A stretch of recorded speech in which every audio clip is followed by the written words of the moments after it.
ዓለም ላይ እጅግ ደረቅና ሰው አልባ በረሃዎች መካከል አንዱ በሆነው የሞሃቪ በረሃ መሃል በአይን ጥቅሻ ውስጥ ሕይወት የሚቀየርባት፣ ሌሊቱ ከቀኑ ይልቅ በደመቀ መብራት የሚያበራባት አንዲት አስገራሚ ከተማ አለች። በየቀኑ በሚሊዮን የሚቆጠሩ ሰዎችን የምታስተናግደው ይህች ምድር የዓለማችን የደስታ የቅንጦትና የሀብት መናኸሪያ ናት። ነገር ግን ከዚህ ሁሉ ድምቀት ጀርባ ዓለም በጭንቅላቷ እንድትደፋ የሚያደርግ ሌላ ጥቁር ታሪክ አላት። የዓለምን ሕግጋት ገልብጣ የራሷን ሕግ የጻፈች፣ እዚህ የተደረገ ነገር ሁሉ እዚህ ይቀየራል በሚለው ምስጢራዊ መርሆዋ የምትታወቀው፣ እናም የሰው ልጅ ስግብግብነትና ፍላጎት ጥግ የደረሰባት ይቺ ምድር የኃጢአት ከተማ ወይም ላስ ቬጋስ ትባላለች። ግን ለመሆኑ ይቺ በረሃማ ምድር እንዴት የዓለም የገንዘብ ማዕከል ልትሆን ቻለች? ለምንስ የኃጢአት ከተማ ተባለች? ሙሉ ታሪኩን አሁን እንጀምራለን።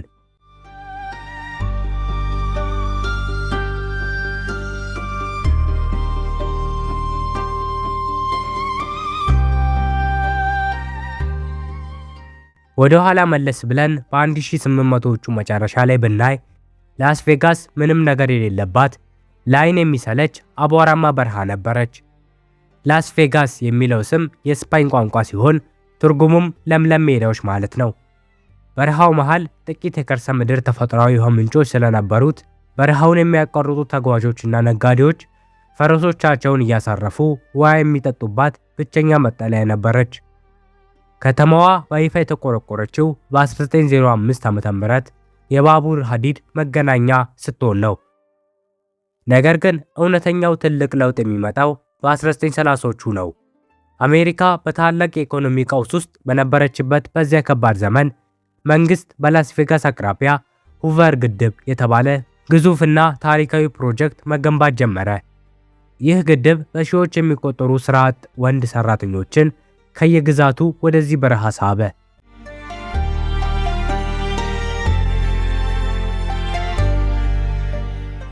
በሺዎች የሚቆጠሩ ወጣት ሰራተኞች በረሃ ውስጥ በቀን ለ12 ሰዓት ከባድ ስራ ሰርተው ሲያበቁ የሚያገኙትን ገንዘብ ይዘው የሚዝናኑበት ነገር አጥብቀው ይፈልጉ ነበር።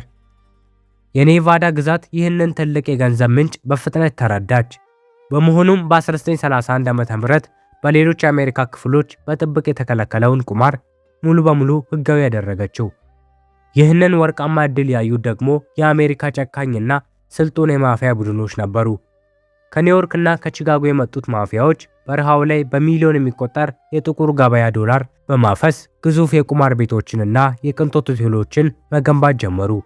ታዋቂው ማፊያ በግሲ ሲገል ዘፍላሚንጎ የተባለውን የመጀመሪያውን ዘመናዊ የቁማር ሆቴል ሲከፍት ከተማዋ ከመንግስት ቁጥጥር ውጭ በማፊያዎቹ ጉልበትና ሚስጥራዊ ህግጋት መተዳደር ጀመረች።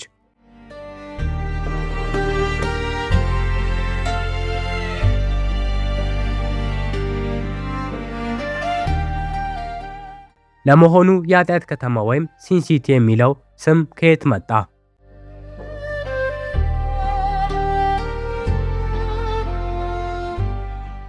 ታሪኩ የሚጀምረው ብሎክ 16 ከተባለው የድሮ የከተማ ክፍል ነው። በዚያ ዘመን በሌሎች የሀገሪቱ ክፍሎች በሃይማኖትና በህግ በጥብቅ የተከለከሉና እንደ ኃጢአት የሚቆጠሩ ነገሮች ሁሉ እዚህ ቬጋስ ውስጥ በነፃነትና በህጋዊ መንገድ ይደረጉ ነበር። ቁማር፣ በየዕለቱ የሚፈስ አልኮል እና ሴሰኝነት በግልጽ የሚሸጡባት ብቸኛ ቦታ ሆነች። ከተማዋ ለሰዎች ህግን ጥሰው የሚፈልጉትን የጨለማ ፍላጎት የሚያረኩበት ቦታ በመሆኗ የሃይማኖት ሰባኪዎች የኃጢአት ከተማ ብለው በንዴት ይጠሯት ጀመር። ከተማዋ ግን ይህን ስም እንደ ስድብ ከመቁጠር ይልቅ ሰዎችን ይበልጥ የሚስብና የሚያጓጓ ማስታወቂያ አድርጋ በብልሃት ተጠቀመችበት።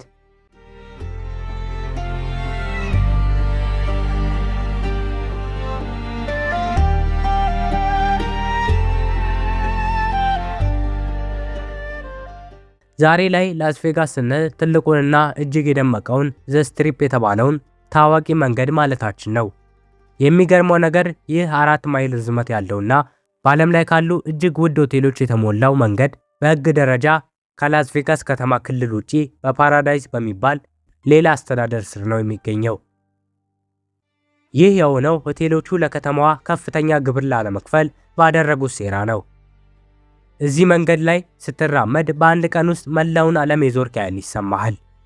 በአንድ በኩል የፓሪስን ኤፈል ታወር፣ በሌላ በኩል የግብፅን ፒራሚዶች፣ በሌላ በኩል ደግሞ የጣሊያንን የቬኒስ ከተማ የሚመስሉ ግዙፍ ሆቴሎችንና ሰው ሰራሽ የውሃ ቦዮችን ታያለ። እዚህ ከተማ ውስጥ ህይወት በ24 ሰዓት ውስጥ አንድም ሰከንድ አይቆምም።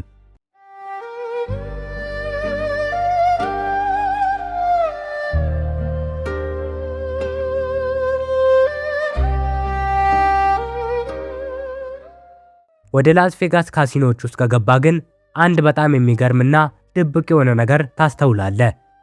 በአንድም ካሲኖ ውስጥ ሰዓት ወይም ደግሞ ወደ ውጭ የሚያሳይ መስኮት አታገኝም። ይህ በአጋጣሚ የተደረገ እንዳይመስል ትልቅ የስነ ልቦና ወጥመድ ነው። ዋና ዓላማው ቁማርተኛው ውጭ ቀኑ መሽቶ እንደነጋ እንዳያውቅ፣ የጊዜ ስሜቱን ሙሉ በሙሉ እንዲያጣና ከተማዋን ለቆ እንዳይወጣ ማድረግ ነው። በተጨማሪም በካሲኖዎች ውስጥ የሚነጠፉት ምንጣፎች እጅግ የተወሳሰበ አሻሚና አይን የሚያደክም ዲዛይን አላቸው። ይህ ደግሞ ሰዎች ወደ መሬት ዝቅ ብለው እንዳያዩና ትኩረታቸው ሳይከፋፈል አይናቸው ቀጥታ ወደ ቁማር ማሽኖቹ ብልጭልጭ መብራት እንዲያይ ለማድረግ የተጠና ሳይንሳዊ ዘዴ ነው።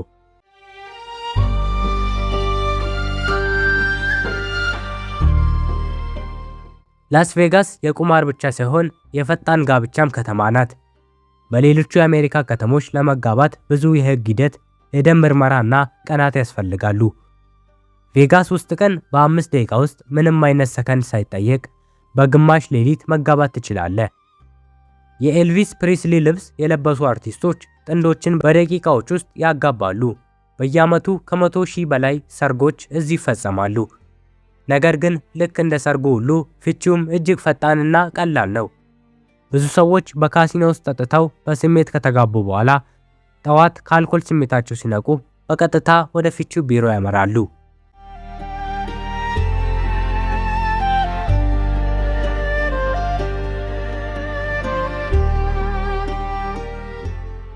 ከተማዋ በሚሊዮን በሚቆጠሩ መብራቶች ስታበራ፣ ከሆቴሎቹ በታች ባለው መሬት ስር ግን ሌላ እጅግ አስፈሪና አሳዛኝ ዓለም አለ። ከላስ ቬጋስ በታች በመቶዎች የሚቆጠሩ ማይሎች ርዝመት ያላቸው የጎርፍና የፍሳሽ ማስተናገጃ ጨለማ ዋሻዎች አሉ። በእነዚህ መናፈሻ በሚመስሉ ግን አደገኛ ዋሻዎች ውስጥ በቁማር ሁሉንም ሀብታቸውን ያጡና ሕይወት የጨለመባቸው ከ3000 በላይ ቤት አልባ ሰዎች በድብቅ ይኖራሉ። ከላይ ባሉት ሆቴሎች ውስጥ በአንድ ምሽት በሚሊዮን የሚቆጠር ዶላር በደስታ ሲበተን፣ ከታች ግን ምስኪን ሕይወቶች ለዕለት ጉርሳቸውና ለህልማቸው ይታገላሉ። ይህ የላስ ቬጋስ ትልቁ የሀብታምና የድሃ ልዩነት ማሳያ ሚስጥር ነው።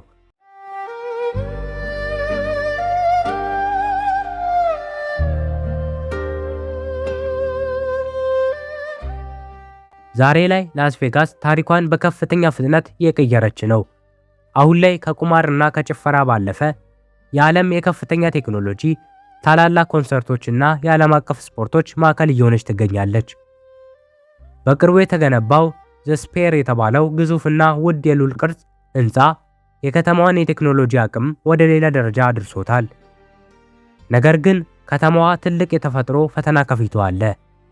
በደረቅ በረሃ መሃል ስለምትገኝና የህዝብ ቁጥር እንዲሁም የቱሪስት ፍሰት በከፍተኛ ሁኔታ እየጨመረ በመምጣቱ የውሃ እጥረት የከተማዋ ትልቁ የህልውና ስጋት ሆኗል። ሆኖም ግን ይቺ ከተማ ሁልጊዜም የማይቻለውን አስገራሚ መፍትሄዎችን በመፍጠር ትታወቃለች።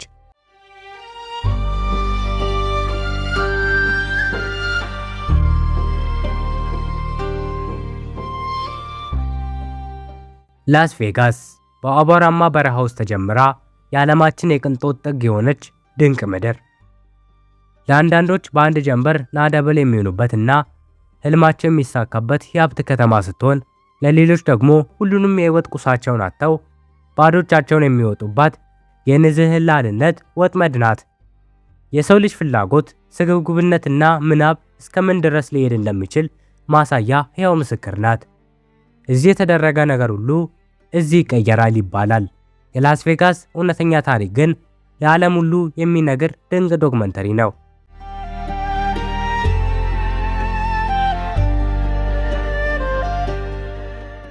ስለዚህች አስገራሚ ከተማ ምን ታስባላችሁ? አስተያየታችሁን ኮሜንት ላይ አስፍሩልኝ። ቪዲዮን ከወደዳችሁት ላይክ፣ እና ሰብስክራይብ ማድረጋችሁን እንዳትረሱ። በሚቀጥለው ክፍል በሌላ አስደናቂ ታሪክ ይዤላችሁ እስክመጣ ሰላም ቆዩ።